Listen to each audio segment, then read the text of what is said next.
I've been around for about 35 years in the property industry and across different markets, and have been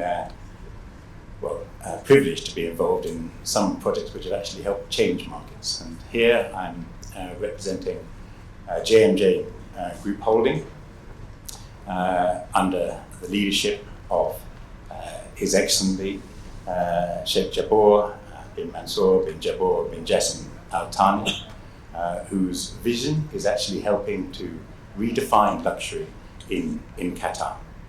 And I'm going to leave the detail of talking about some of our projects to our esteemed team here from Knight Frank, who are one of the world's leading real estate professionals. But I want to just take you back a little bit to talk about Qatar, because until relatively recently, the huge amount of development that's gone on in Qatar has very much been the preserve of Qataris, but now it's opened up and there are extraordinary opportunities for investment from the wider international sphere. So let me just give you a little bit of a run through of the recent history of Qatar.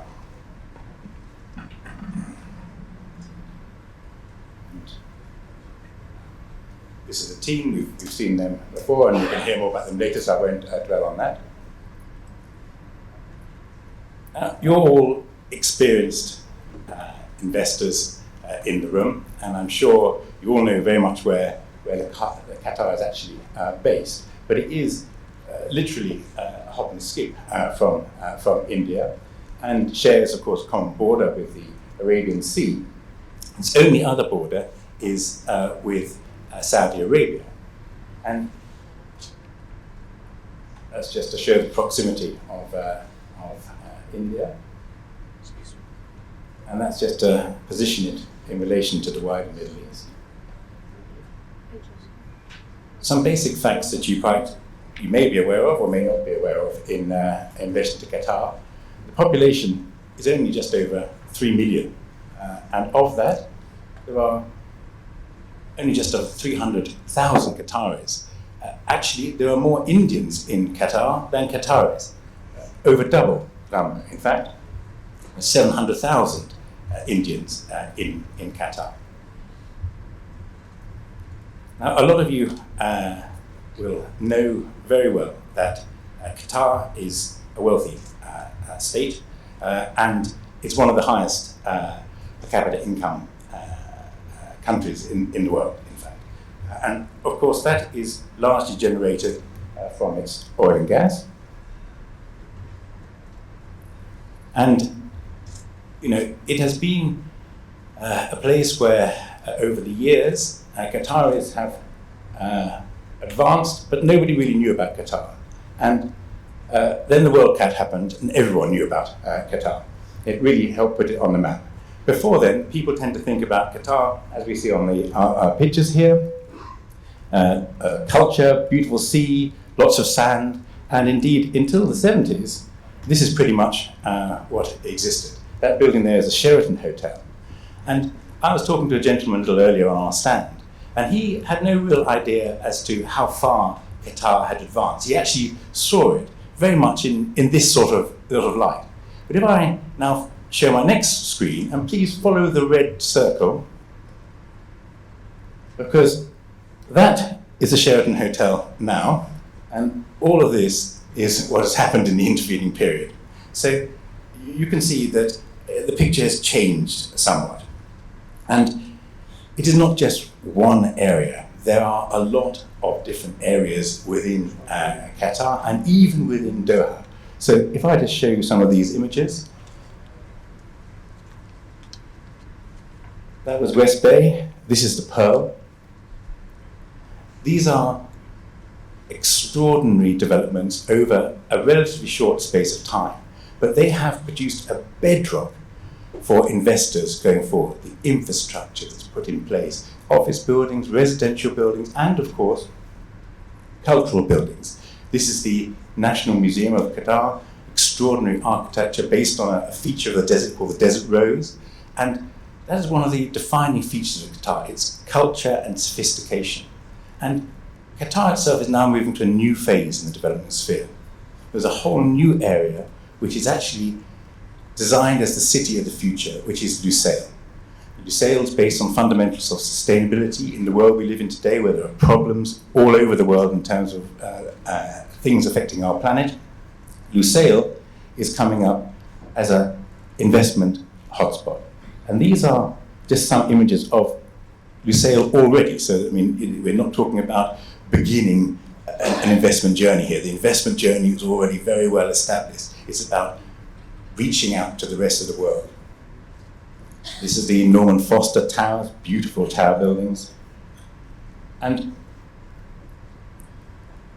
with all of the development that's taken place so far, both from government institutes and also a lot of leading private developers that have put their money into developing extraordinary international standard buildings, the government has actually recently stepped up and produced laws that is really designed to encourage investment and encourage particularly international investment with a wealth of benefits. So the first of this, and it's much talked about today, has been the issue of the permanent visa. The opportunity there is across a wide range of price bands and at levels considerably less than some of the levels that have been talked about in earlier speeches. And our team here will fill you in on the detail of that later on. But alongside the residential permanent visa, there are also extraordinary benefits in terms of healthcare and education. Healthcare for the family as a whole and education for children.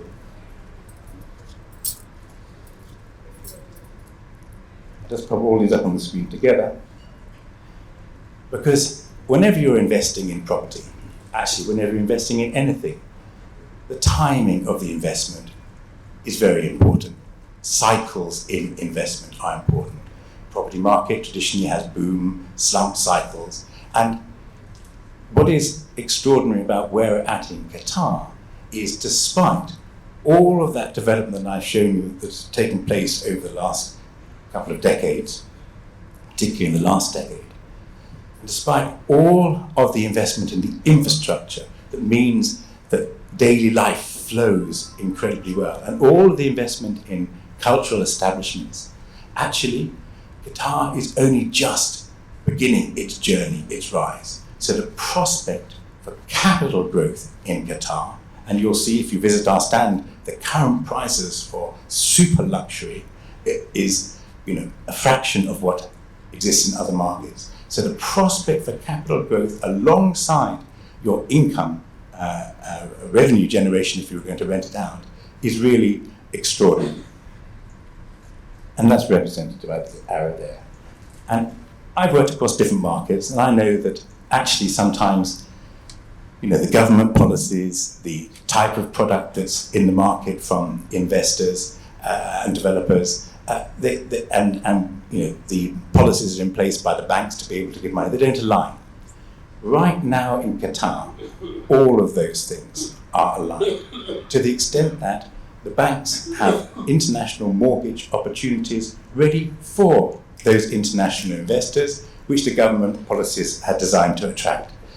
And I will end my little commentary by just coming back to what I said about His Excellency Sheikh Jabbour and his vision, before handing over to Adam to talk about some of our projects. We live in a world, like I said before, which has changed. It used to be that luxury was all about gold taps and imported marble from a million miles away. But actually, in a post-COVID environment where there are problems affecting our world in terms of sustainability, I think the perception of luxury is different going forward. And that's why I say we have a mantra which is redefining luxury and having tomorrow's luxury today. What does that mean? Well, actually, of course, always luxury starts with locations. But we all found out during COVID how difficult it was if you couldn't get out there, stuck in our apartment or even stuck in your own personal villa. So what we have done is we've selected for all of our projects going forward locations which are, every one of them, on the waterfront. So you can walk out of your front door, you can be on a waterfront promenade or on the beach, and these properties have extraordinary balance of inside and out space. So yes, you can be inside when you want to be, but if you actually want to go and relax in an environment which has got fresh air, beautiful views of the sea, you can do that too. And a host of other amenities that are on your doorstep, in your building. So location combined with a wonderful balance of inside-out space, combined with a respect for the planet in terms of the sustainability criteria, combined with beautiful attention, of course, always to design, and on top of that, a service which recognises that lifestyle experience that people want to have today. So, I'm now going to hand over to Adam to show you some of the images from our latest project that we're actually going to complete by the end of this year, and which we're actually marketing from our stand here today. So I'll pass over now because I know time is short, and Adam will be, I'm sure, as quick as he can be, and then all of you are welcome to come and see us at our stand, and we'll happily fill you in with any more details that you wish. Thank you very much. It's a pleasure to be here today in Mumbai. It's not my first time here, but first time in a professional capacity. And yeah, I'm excited to be here and take you through JMJ waterfront residences. Before we move on, I think maybe I'll give you some background about my career. So I think I was sitting in London looking out at wet weather when my boss, the then boss, floated the idea of moving to Qatar. I must admit at that point I had no idea where Qatar was. I knew it was in the Middle East, but I certainly couldn't have picked it on the map. But I did some research and I thought, well, I might go for a couple of years, see how it is. And 10 years later, it's certainly a place that I call home, for my wife and my kids. So as Matthew's shown you, Qatar has really changed over the last 50, but especially in the last 10 years. The government spent around 300 billion in the run-up to the World Cup, and only a small fraction of that was really spent on the stadiums. The majority went on infrastructure and the development of the metro. So now Qatar is really poised, to take part in the world stage. So now it's my turn for a bit of a geography lesson. So you have the capital Doha in the center. As you look north, you have Lusail, which is now the second city of Qatar. It's a city that really didn't exist 10 years ago. I think an interesting fact about the World Cup was that it was the first World Cup which was given to a city that didn't exist. It was just an idea at that time. So zooming in on Lusail, we have in the south, Marina District, north, in the Commercial Boulevard, which runs from the Lusail Stadium down to the Foster Towers, which Matthew showed you. You then have the Tafen Island projects, which is home to the Merial Water Park and has the highest water park in the world. And overlooking that, you have the Waterfront District. And the Waterfront District is where we find JMJ waterfront residences. So it's a 24-story residential building, with 172 apartments in a mix of 1 and 2 beds and 5 chalets. As Matthew said, it's due to complete at the end of this year, early next year, and phase 1 has already been sold off. So the vision of JMJ, as Matthew said, is redefining luxury. And part of that is when you buy a JMJ property, you aren't just buying bricks and mortar, but you're buying a lifestyle. And that is integrating, as Matthew said, the indoor and outdoor area. So in blending these indoor and outdoor areas, we're trying to build an experience for the buyer and the end user. So you can imagine yourself here in the infinity pool, nestled in the palm trees, overlooking the beach and the Arabian Gulf.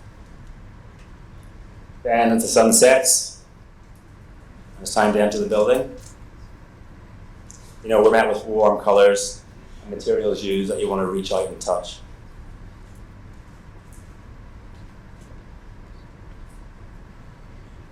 As Matthew's touched on, amenities are a big part of JMJ's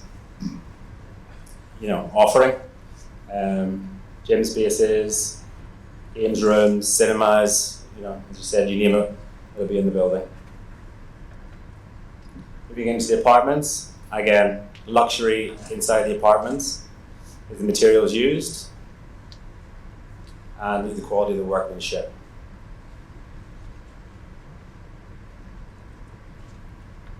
So thank you. I think we're going to finish with a quick video, if that's available. And we were going to have questions. I'm not sure if we have time. You can take them offline. Surely study sort of. Fine. In which case, please come and see us at our booth, E07, and we'd be happy to answer any questions that you might have. Thank you. Thank you very much. Can we have the video, please?